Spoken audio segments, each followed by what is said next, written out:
পত্নীৰ বিৰুদ্ধে উঠা অভিযোগৰ প্ৰতিটো শব্দৰ উত্তৰ অখিল গগৈ। অখিলৰ কটু বাক্যবান হিমন্ত বিশ্ব শৰ্মালৈ। হিমন্ত বিশ্ব শৰ্মা কেলেংকাৰীৰ মূল নায়ক। যেহেতু হিমন্ত বিশ্ব শৰ্মাই নিজে দিয়া কেণ্ডিডেট তাত আছে, গতিকে APSCৰ 2013 আৰু 2014 চনৰ যিবিলাক অবৈধ উপায়েৰে চাকৰি লোৱা মানুহ আছিলে সেইবিলাকৰ চাকৰিটো তেওঁক খেদিবলৈ সাহস কৰিব নোৱাৰে। আমি হিটলাৰৰ দেশত বসবাস কৰিছো, কাৰণ আমি এখন হিটলাৰৰ দেশত বসবাস কৰিছো। প্ৰভু আমাক নৈতিকতা কি বস্তু এবাৰ শিকাই দিয়ক। প্ৰভু আপুনি নিজে নিজক কেনেকৈ তদন্ত কৰিব পাৰে আপুনি এবাৰ শিকাই দিয়ক, কাৰণ আপুনি কোৱা কথাটোৱে এতিয়া ভগৱানৰ বেদবাক্য, ভগৱানৰ বাক্য, আৰু আপুনি কোৱা কথাটোৱে এতিয়া ৰজাৰ বাক্য। আমি প্ৰজাবিলাকে চবেই মানিবলৈ বাধ্য। মোৰ লগত সকলো ফাইল আছে। আৰু হিমন্ত বিশ্ব শৰ্মাৰ তেওঁ বিভিন্নজনৰ নামত চব জানো এইবিলাক কাহিনী। কাৰ নামত ক'ত পইচা বাগান ৰাখি থৈছে, কাৰ নামত ক'ত কোম্পানী ৰাখি থৈছে, কাৰ নামত কি কৰিছে, চব বস্তুবিলাক দেখুৱাই দিয়ে।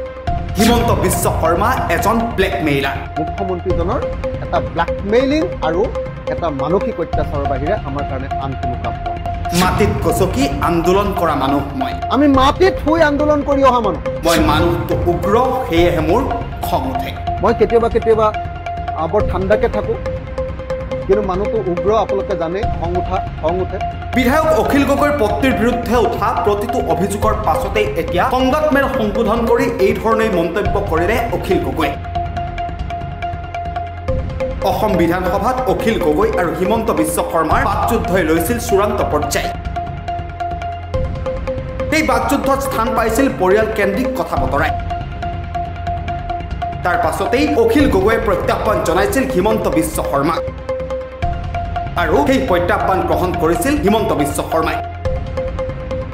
তাৰ উত্তৰত হিমন্ত বিশ্ব শৰ্মাই প্ৰতিক্ৰিয়া প্ৰকাশ কৰি কৈছিল যে অখিল গগৈয়ে নিজে নিজৰে তদন্ত কৰিব লাগে। নিজৰ সম্পত্তিৰ ওপৰত তদন্ত দিবলৈ সাহস নাই কাৰণে অখিল গগৈকো কৈছে যে তুমি তোমাৰ তদন্ত নিজে কৰি লোৱা। তাৰমানে মোক কৈছে যে ভাই তুমি মোক নধৰিবা, আৰু তোমাক এৰি দিলোঁ। কিন্তু অখিল গগৈয়ে আজি সংবাদমেল সম্বোধন কৰি বহু বিস্ফোৰক মন্তব্য কৰে মুখ্যমন্ত্ৰী ডক্টৰ হিমন্ত বিশ্ব শৰ্মাক লৈ।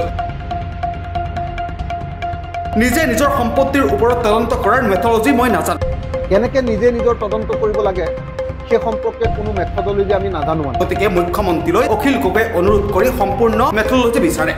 আমাক হিমন্ত বিশ্ব শৰ্মাই যদি শিকাই দিয়ে আৰু সেইটো যদি নৈতিকতাৰ প্ৰশ্নৰ পৰা শুদ্ধ বুলি ভাবোঁ, তেতিয়াহ'লে আমি সেইটো নিজে নিজৰ তদন্তটো কৰি চাব পাৰোঁ। লগতে অখিল গগৈয়ে মন্তব্য কৰি কয় যে হিমন্ত বিশ্ব শৰ্মা দুৰ্নীতিৰ মূল খলনায়ক। একদম তাৰা প্ৰসাদ দাসৰ দিনৰ পৰা APSCটোক বেয়া কৰাৰ মূল মানুহজন হিমন্ত বিশ্ব শৰ্মা, যাৰ ফলত নিজেই নিজৰ সম্পত্তিৰ তদন্ত কৰে আৰু তদন্তৰ ফলাফলত সকলো নথি পত্ৰ নাইকিয়া হৈ যায়। আমাৰ ঘৰৰ ওচৰতে এক্সটৰ্চনৰ কাৰণে যিটো ধৰা পৰিছিলে, তেওঁ পইচা তুলিবলৈ আহি আলফাৰ নামত পইচা তুলিছিলে, ধৰা পৰি তেওঁ যিটো মাৰ খাইছিলে, সেইটো তেওঁ নিজে নিজৰ তদন্তটো কৰাৰ কাৰণেহে থানাৰ পৰা চাৰ্জশ্বিটখিনি নাইকিয়া হৈ গৈছিলে, আৰু কোৰ্টৰ পৰা তেখেতৰ চাৰ্জশ্বিটখিনি নাইকিয়া হৈ কেছটোৱে লাপাত্তা হৈ গৈছে। অখিল গগৈ পত্নীৰ বিৰুদ্ধে উঠা অভিযোগ সন্দৰ্ভত মন্তব্য কৰি কয় যে মোৰ শ্ৰীমতীয়ে সম্পূৰ্ণ বৈধভাৱে নিযুক্তি লাভ কৰিছে। কোনো ধৰণৰ খেলিমেলি আছে যদি তাৰ বাবে সম্পূৰ্ণ দায়ী হিমন্ত বিশ্ব শৰ্মা, কাৰণ দীৰ্ঘ সময়ত হিমন্ত বিশ্ব শৰ্মা আছিল শিক্ষামন্ত্ৰী। কিয় মোৰ পত্নীৰ বিৰুদ্ধে তদন্ত কৰা নাছিল বুলি মন্তব্য আগবঢ়ায় অখিল গগৈ। অখিল গগৈ কয় যে বৰ্তমান সময়লৈকে সম্পূৰ্ণকৈ মুখ খোলা নাই, কাৰণ শিৱসাগৰ সমষ্টিৰ উন্নয়নৰ ক্ষেত্ৰত বাধা আহিব বুলি। হিমন্ত বিশ্ব শৰ্মাই সদনত মোৰ শ্ৰীমতীৰ কথা বেয়াকৈ অপমান কৰিছে। তেতিয়াৰ পৰাই মোৰ ঘৰত কাজিয়া লাগিছে আৰু মোৰ মানুহজনীৰ কথা শুনিব লগা হৈছে। মুখ্যমন্ত্ৰীয়ে যদি তদন্ত কৰাৰ সাহস নাই, তেতিয়াহ'লে ৰাজহুৱাকৈ ক্ষমা খোজক।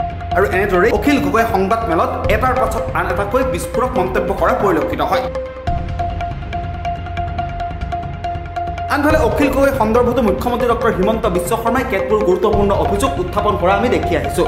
গতিকে অখিল গগৈ আৰু হিমন্ত বিশ্ব শৰ্মাৰ যি বাকযুদ্ধ, এই বাকযুদ্ধৰ আচলতে অন্ত কেতিয়া পৰিব আৰু এই বাকযুদ্ধৰ অন্তত কি উত্তৰ পাব অসমৰ জনতাই, তাক লৈ কিমান দিন অপেক্ষা কৰিব লাগিব অসমৰ প্ৰতিগৰাকী নাগৰিক।